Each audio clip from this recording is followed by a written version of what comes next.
আসসালামু আলাইকুম ওয়া রাহমাতুল্লাহ। সুপ্রিয় দর্শক, রাষ্ট্রপতি চুপ্পুকে সরিয়ে এখন রাষ্ট্রপতি হতে যাচ্ছেন আসিফ নজরুল।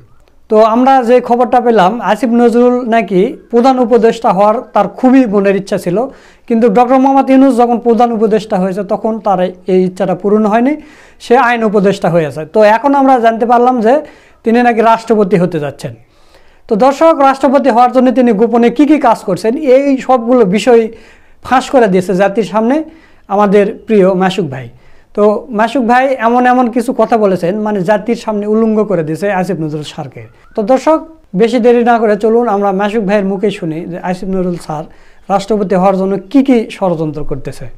প্রিয় দর্শক, আসিফ নজরুলের ভণ্ডামি নিয়ে আজকে কিছু কথা বলতেই হচ্ছে। নতুন ভণ্ডামিতে আবির্ভূত হয়েছেন ভারত থেকে আসিফ নজরুল। ভারতের এক মিডিয়ায় বলছেন আসিফ নজরুল জঙ্গিবাদের সাথে ইসলামিক সেন্টিমেন্টের মানুষের সাথে জড়িয়ে গিয়েছেন। বাংলাদেশে ইসলামিক সেন্টিমেন্ট কায়েম করে পাকিস্তানের সাথে আতাত করে ভারতকে ধ্বংস করার জন্য আসিফ নজরুলের হাত থাকতে পারে, এরকম একটি নতুন ভণ্ডামি ভারত থেকে নিউজটি করেছেন প্রথমে। তারপরে আজকে আমরা কি দেখতে পেলাম যে আসিফ নজরুলের বাড়ির বাগানে মালি খুঁজে পেয়েছেন একটি ড্রোন, আর সেই ড্রোনের ব্যাটারি গুলাও ভিতরে ছিল না, বাইরে ছিল, আর সেই ড্রোনে কোনো ক্যামেরাও ছিল না। কিন্তু এই ড্রোনকে নিয়েছেন ইন্টেলিজেন্স ফোর্স এসে সেটা চেক করে দেখছেন এই ড্রোনটির মাঝে কোন ধরনের কোন বোমা বা কি বলে তাকে মেরে ফেলার জন্য কোনো ক্যামেরা কোনো কিছু আছে কি নাই তা দেখার জন্য। দর্শক, কেন সেই ভণ্ডামিটা শুরু করেছে আসিফ নজরুল, সেই ভণ্ডামির কারণটা একটু বিহাইন্ডে গিয়ে পিছনে গিয়ে আপনাকে দেখতে হবে। পিছনে দেখার খায়েশটা তার এক নম্বরে ছিল বাংলাদেশের প্রধান উপদেষ্টা হওয়া। বাংলাদেশের প্রধান উপদেষ্টা হতে না পেরে, সেই খায়েশ মিটাতে না পেরে এখন সে খায়েশ দেখছে রাষ্ট্রপতি হওয়ার জন্য। রাষ্ট্রপতি হওয়ার জন্য খায়েশ তাহলে কে পূরণ করবে আর কার মাধ্যমে এই খায়েশ পূরণ করা যাবে? দুটা মাধ্যম। একটা মাধ্যম হলো বাংলাদেশে ইসলামী সেন্টিমেন্টের ভিতরে তার প্রতি প্রেম ভালোবাসা বাড়ানো, আরেকটা হলো ভারত বিরোধী হিসাবে সে যদি পরিচিতি অর্জন করতে পারে তাহলে বাংলাদেশের আপামর মানুষ আসিফ নজরুলকে বাংলাদেশের দুধের দুয়া তুলসী পাতা হিসাবে গ্রহণ করবে। তাই ভারত দিয়ে শুরু করেছে, ভারতীয় মিডিয়ার ভিতরে তার নামে প্রপাগান্ডা শুরু হয়েছে, সে ইসলামিক হয়ে গিয়েছেন। প্রিয় দর্শক, আর কিছুদিন পরে বাইতুল মুকাররমের খতিবের দায়িত্বটা মনে হয় আসিফ নজরুল মতো উলঙ্গ ভণ্ডদের পিছনে আমাদের নামাজ পড়তে হবে। এর আগে একটা পালিয়ে গিয়েছে বাইতুল মুকাররম থেকে, পরবর্তীতে গোপালীদেরকে নিয়ে লাঠিসোঁটা নিয়ে এসে বাইতুল মুকাররমে হট্টগোল করেছিল। আজকে আসিফ নজরুলের অবস্থাটা যেন বাংলাদেশের আলেম উলামা ইসলামিক মানুষগুলার ইমাম হতে চলেছেন, আর ইমাম হওয়ার জন্য ভারত থেকে মিডিয়া দিয়ে প্রপাগান্ডা শুরু করেছেন, তিনি ইসলামিক হয়েছে। এর মধ্যে দেখতে পাবেন যে উনি কিছুটা ঘন ঘন এখন উমরায় যাবে। ইসলামিক হওয়ার জন্য প্রথম শর্ত হলো একটু ঘন ঘন উমরায় যেতে হবে, সাদা কাপড় পরিধান করে ফটো ছাড়তে হবে, সাদা কাপড় পরিধান করে কিছু ভিডিও পোস্ট করা লাগবে। তখনই মানুষ মনে করবে আমাদের প্রিয় কলিজার ভাই ডক্টর আসিফ নজরুল আমাদের বাংলাদেশের সবচাইতে সহজ সরল ইমানদার মানুষগুলার ইমান কেনার জন্য এটা হলো একটি সহজ উপায়, সস্তা উপায়। সেই সস্তা উপায়টি আসিফ নজরুল নেওয়ার জন্য এখন পলিসি এঁটেছে। আজকে বাংলাদেশ সরকারের একটি সিদ্ধান্ত হয়েছে, সিদ্ধান্তের ভিতরে জানা গিয়েছে এই যে শাহাবুদ্দিন চুপু রাষ্ট্রপতি আছে, তার রাষ্ট্রপতির দায়িত্বের বর্তমানে যে গুরুত্বপূর্ণ দায়িত্বগুলা আছে সেই দায়িত্বগুলা কমিয়ে দেওয়া হচ্ছে, তার মানে তাকে পাওয়ারলেস করা হচ্ছে। বেদারা যেরকম সাপের খেলা দেখা, আমরা অনেকেই ভয় পাই এই সাপটা দিয়ে কিভাবে খেলা দেখাচ্ছে। আসলে সাপের বিষ দাঁতটা বেদেরা যেদিন সাপটাকে জঙ্গল থেকে ধরেছে সেদিনই ভেঙ্গে দিয়েছে। এখন শাহাবুদ্দিন চুপুর বিষ দাঁত ভেঙ্গে দিয়ে তাকে ওই মানে কোন ধরনের ফুটপাত করা ছাড়া চুপু চেয়ারে বসে বসে আরামে দিন কাটাবে রাজকীয় জীবন।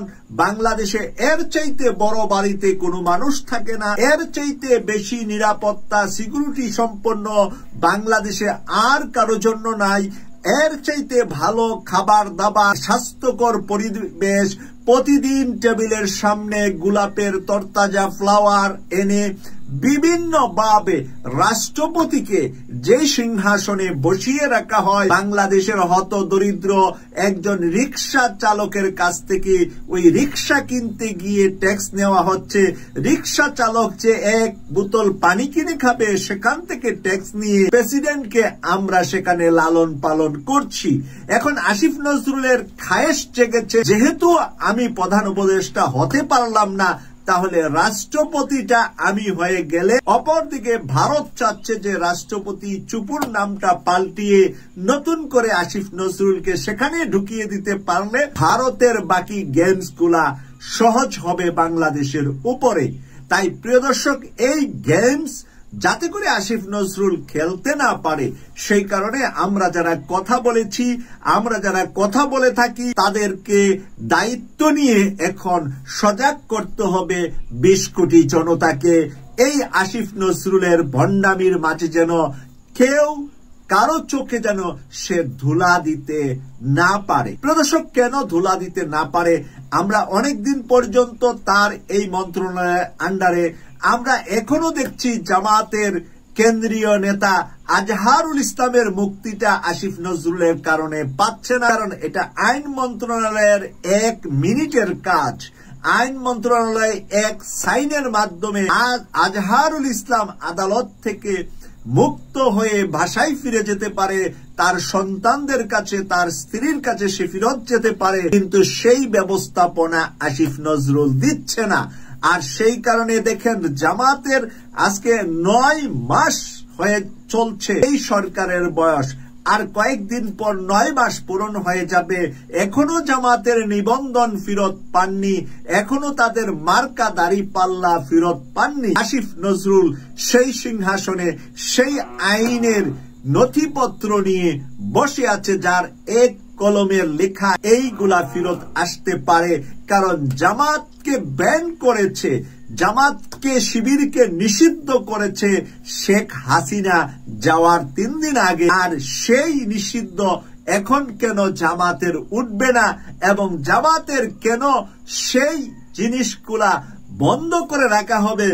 আমি জামাত শিবিরের তরুণ যুবক ভাই বোনদেরকে বলবো, আপনারা আসিফ নজরুলকে এত বেশি ভালোবাসা দিয়েছেন, এখন আপনাদের মাথায় কাঁঠাল রেখে আসিফ নজরুল খাচ্ছে, তাই আপনারা একটু মাথাটা নাড়া দিতে হবে। আপনার মাথায় যদি কেউ বসে কাঁঠাল খায়, তাহলে আপনাকে একটু মাথাটা জোরে নাড়া দিতে হবে, জোরে নাড়া দিতে হবে। জোরে নাড়া দিলেই তার প্যান্ট খুলে একেবারে উলঙ্গ হয়ে যাবে।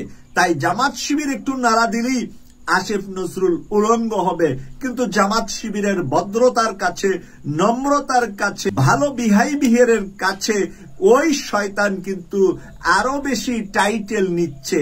আগে ছিল শয়তান, এখন ইবলিশ শয়তান হচ্ছে। তাই জামাত শিবিরকে এই ইবলিশ শয়তানের কাছ থেকে আইন মন্ত্রণালয়টা রক্ষা করে, তাকে যদি উপদেষ্টা রাখতেই হয়, তাহলে সমাজ কল্যাণ মন্ত্রী বা এই ধরনের মন্ত্রী যেটার ভিতরে আমাদের মাথায় কাঁঠাল রেখে খেতে না পারে, সেদিকে তাকে পরিবর্তনের জন্য একটি আওয়াজ যদি জামাত শিবির বা ছাত্র শিবির, বর্তমান সময়ের পাওয়ারফুল ছাত্র সংগঠন ছাত্র শিবির, ছাত্র দল, এনসিপির যে ছাত্ররা আছে, তারা এই 3টা যদি মিলে যা, আমার মনে হয় 7 দিন আসিফ নজরুল থাকতে পারবে না। এখানে মিলতে হবে ছাত্র দল, ছাত্র শিবির এবং এনসিপির যে ছাত্ররা আছে, তাদের যে ছাত্র সংগঠন আছে, তারা 3 জন মিলে গেলে আসিফ নজরুল 7 দিন বাংলাদেশের উপদেষ্টায় থাকার মতো জায়গা পাবেন। আমরা ইতিমধ্যে তার ঘুষ লেনা দেনা, ইতিমধ্যে তার টাকা পয়সায় বিদেশে পাচার হওয়া থেকে শুরু করে, পাচার করা থেকে শুরু করে আমরা অনেক নিউজ কিন্তু আসিফ নজরুলের পেয়েছি। এর পরেও কেন আমরা সেই আসিফ নজরুলকে মাথায় নিয়ে বসে থাকবো আর সে সেই কাঁঠাল খাবে, আমি প্রিয় দর্শক আপনাদের কাছে যারা আমাদেরকে ভালোবাসে, যারা আমাদের সাথে সংগ্রাম যুদ্ধে সব সময় ছিলেন, সব সময় আছেন, আপনাদের কাছে অনুরোধ করব এই আসিফ নজরুলকে মাথা থেকে নামানোর জন্য সর্বোচ্চ আপনাদের ভূমিকা, আপনাদের স্ব জায়গা থেকে আওয়াজ তুলুন। আমার আওয়াজের সাথে সবাই মিলে আজকে আমি একজন আওয়াজ তুলি, আগামীকাল যদি 1000-এর আওয়াজ উঠে, এরপরে 1 লাখ, এরপরে 1 কোটি মানুষের আওয়াজ উঠার পরে আসিফ নজরুলকে বাটি চালান দিয়ে বাংলাদেশে পাবেন না। হঠাৎ দেখবেন সে পালিয়ে বাংলাদেশ থেকে চলে গিয়েছে। সুপ্রিয় দর্শক, আপনারা মাসুক ভাইয়ের ভিডিওটা দেখলেন। মাসুক ভাইয়ের কথাগুলো আপনাদের কাছে কেমন লেগেছে তা অবশ্যই কমেন্ট করে জানিয়ে দেবেন, এবং আসিফ নজরুল সার সম্পর্কে আপনাদের মতামত কি সেটাও কমেন্ট করে জানিয়ে দেবেন, এবং ভিডিওটা ভালো লাগলে শেয়ার করবেন। সকলকে ধন্যবাদ। আসসালামু আলাইকুম ওয়া রাহমাতুল্লাহ।